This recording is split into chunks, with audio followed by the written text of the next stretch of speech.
John Gajkowski is joining me this morning, and he's one of the co-founders of the Money Managers Financial Group. Thanks for coming in. Thanks, Fritz. And he's here to talk a little bit about an upcoming holiday, and that's Credit Card Reduction Day, or Credit Card Elimination Day, if you Absolutely. will. And there's some things that we can think about with credit cards that are really important. You have some thoughts on how to reduce our credit card load.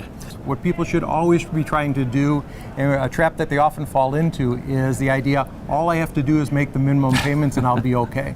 And the problem with that is, if you make the minimum payments, what's going to happen is that loan is going to continue for many, many years. What we always recommend for clients is that they have a plan to get out of debt. You need to get back to even before you can move ahead.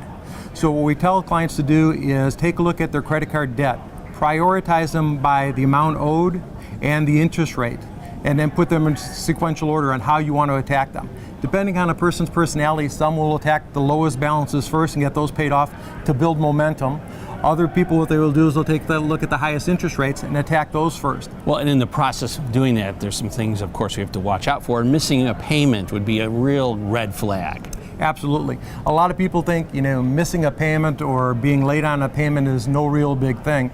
But the reality is, by missing your payment or being late on a payment, what happens is you lose that 25 or 30-day grace period that the credit card gives you. And what's happening is, from that point forward, any charges that you make, you're being charged interest on them immediately, which could cause the interest rates to go up, or the amount that you owe to go up exponentially. And can affect other things which have nothing to do with your credit, such as auto insurance. Oh, absolutely. So now another aspect to this is when you're using your credit card, some of the things you want to watch out for, though, is you wouldn't want to, for example, take a cash advance.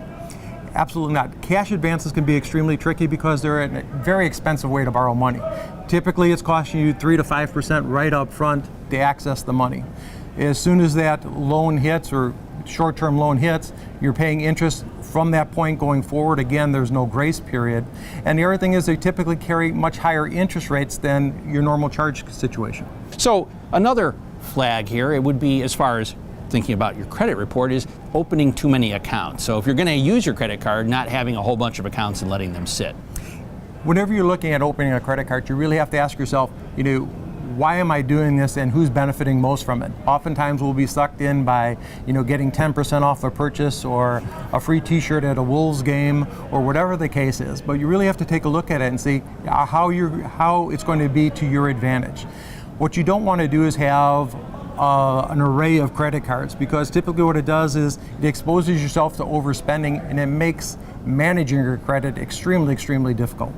Well, now on the converse side, let's say you have all these cards, you're not really using them, different gas cards and perhaps department store charges, and you're like, well, why should I bother keeping these? They're just a temptation. I'll just close them. There's actually a downside to that. There's very much a downside.